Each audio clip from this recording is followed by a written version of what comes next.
तर मित्रांनो, थायलंड देशातील सर्वात महत्त्वाची गोष्ट म्हणजे इथे जेवढ्याही मॉनेस्टरी आहेत, जसे आपल्याकडे मंदिरं असतात तशी थायलंड देशामध्ये मॉनेस्टरी असतात. आणि या मॉनेस्टरीचं एक महत्त्वाचं वैशिष्ट्य म्हणजे भरपूर स्वच्छता असते, कुठेही इथे गडबड असते, शांतता असते. जसं आपल्याकडे मंदिरामध्ये कोणी हार फूल नारळ घेण्यासाठी विदेशी पर्यटक येतात तेव्हा त्यांच्या मागे जाऊन त्यांना भरपूर त्रास देतात, असा काहीही प्रकार नाही आहे. त्यामुळे इथल्या जेवढ्या मॉनेस्टऱ्या तुम्ही एक्सप्लोअर कराल ती चांगली गोष्ट आहे.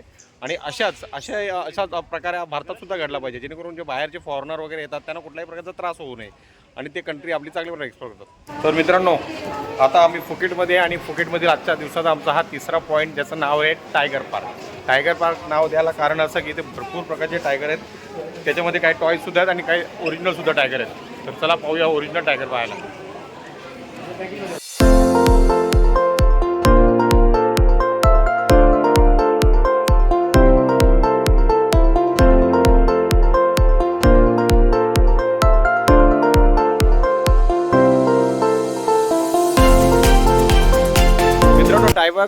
टायगर पार्क नंतर आता आम्ही चौथा आणि शेवटचा पॉईंट आहे म्हणजे बिग बुद्धा टेम्पल. तर येथे जसे आपल्या भारतामध्ये स्टॅच्यू ऑफ युनिटी सारखे जे स्टॅच्यू आहेत तशातलाच हा एक बिग बुद्धाचा स्टॅच्यू आहे.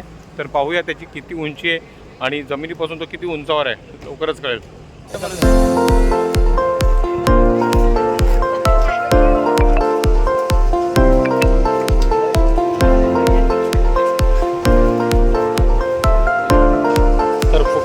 सर्वात आकर्षणाचं केंद्रबिंदू म्हणजे बिग टेम्पल बुद्धा, ज्याच्यासाठी गाडी भरपूर वरपर्यंत येतं आणि जवळजवळ तुम्ही पाठीमागे पाहू शकता 100 पायऱ्यांचा प्रवास करून वर बुद्ध टेम्पल दिसतोय. खूप सुंदर अशी कलाकृती आहे आणि पर्यटकसुद्धा भरपूर येतात. तर प्रत्येकाने एकदा तरी व्हिजिट करण्यासारखा, जेव्हा तुम्ही फुकेटमध्ये असाल तर एकदा तरी बिग टेम्पल बुद्धा हा स्पॉट नक्की एक्सप्लोअर करा.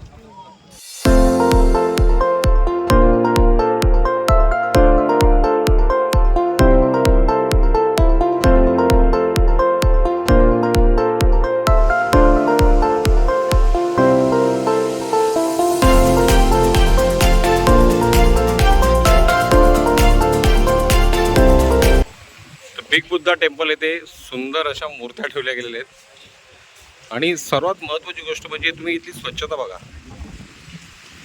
खरंच प्रत्येक मंदिरामध्ये, ते कोणत्याही देशातले मंदिर असो, प्रत्येक मंदिरामध्ये ही अशी स्वच्छता असलीच पाहिजे.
गुड मॉर्निंग मित्रांनो, आजचा आमचा थायलंड ट्रिपचा आजचा 8वा दिवस आणि 8व्या दिवशी आम्ही आता निघालो आहे फुकेट येथील फिफी आयलंडसाठी. तर फिफी आयलंडला टोटल 12 तासाची राईड आहे. 12 तासामध्ये आपल्याला बरेचसे बीचेस दाखवणार, त्याच्यामध्ये लंचसुद्धा इन्क्लुडेड आहे. तर गाडीसाठी वेट करतो आहे, बघूया फिफी आयलंड एक्सप्लोअर करताना किती मजा येते. चला सोबतच राहा. जर तुमची फिफी आयलंडसाठी बुकिंग असेल तर फिफी आयलंडवरनंच तुम्हाला एक गाडी तुमच्या हॉटेलपर्यंत येणार, तुम्हाला पिक करणार, त्याच्यानंतर फिफी आयलंडच्या चेक इन पॉईंटवर सोडणार. तिथे प्रत्येकी 400 बाथ अशी प्रत्येकाची एंट्री असते. त्याच्यामध्ये तुम्हाला फ्री ब्रेकफास्ट, फ्री लंच आणि त्याच्यामध्ये नॅशनल फॉरेस्ट एंट्री सुद्धा इन्क्लूड असते. तर खरंच 400 बात रिजनेबल आहे. फिफी आयलंडच्या टूरसाठी तुम्ही पाठीमागे पाहू शकता फार मोठी स्पीड बोट लागलेली आहे. चला तर मित्रांनो जाऊया स्पीड बोटचा थ्रिल घेण्यासाठी.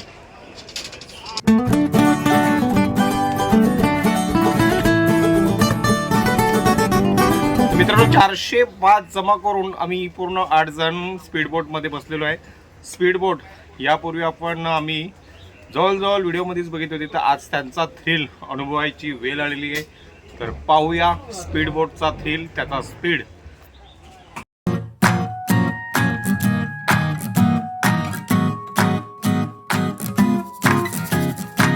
पाठीमागे पाहू शकता ही बिग बोट आहे. बिग बोट मधून फिफी आयलंडला पोहोचण्यासाठी 2 तास लागतात. तर त्याच प्रमाणे स्पीड बोटनी फिफी आयलंडला पोहोचण्यासाठी फक्त 45 मिनिटे लागतात. याच्यावरून तुम्हाला अंदाज येऊ शकतो की स्पीड बोटचा स्पीड किती असू शकतो. स्पीड बोटचा स्पीड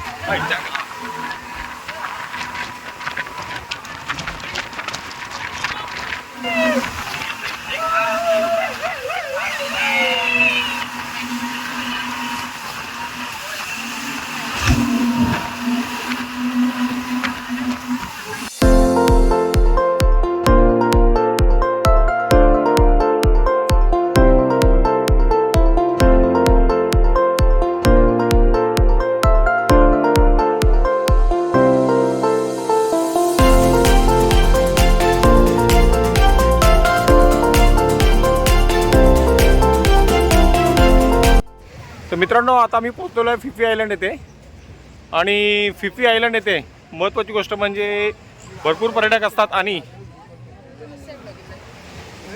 भरपूर निसर्ग संपन्नेने नटलेला हा स्पॉट आहे. त्यानंतर महत्त्वाची गोष्ट म्हणजे ऋतिक रोशन यांचा कहो ना प्यारे या चित्रपटाची शूटिंग फिफी आयलंडवरतीच झालेली होती. त्यानंतर भारतातील बहुतेक टुरिस्ट हे फिफी आयलंडवरती शूटिंगसाठी यायला लागले आणि भरपूर हिंदी चित्रपटाची शूटिंग फिफी आयलंडवर झालेली आहे. फिफी आयलंड येथे विदेशी पर्यटक येण्याला महत्त्वाचं कारण म्हणजे येथील टेम्परेचरसाठी 36-37 डिग्री सेल्सिअस असतो. आणि सनबाथ घेण्यासाठी फॉरेनर विदेशी पर्यटक मोस्टली गोवा आणि थायलंड येथील फिफी व क्राबी हे प्रेफर करतात. मित्रांनो आता आम्ही पोहोचलो आहे थायलंडमधील फुकेटच्या फिफी आयलंड येथे, जेथे सुपरस्टार ऋतिक रोशन यांच्या कहो ना प्यारे या चित्रपटाची शूटिंग इथे झालेली आहे. आणि त्यानंतर बरेचसे हॉलिवूड व बॉलिवूड चित्रपटातील मूवीज देखील इथे शूटिंग झालेली आहे.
रको रको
गुड मॉर्निंग मित्रांनो, आज आमचा थायलंडमधील 9व्या दिवसाचा शेवटचा दिवस आणि आता आम्ही निघालो आहे आमच्या परतीच्या प्रवासाला. आता आम्ही फुकेट हॉटेलमधून निघालो आहे फुकेट एअरपोर्टसाठी. फुकेटवरून बँकॉक आणि बँकॉकवरून डायरेक्ट मुंबई.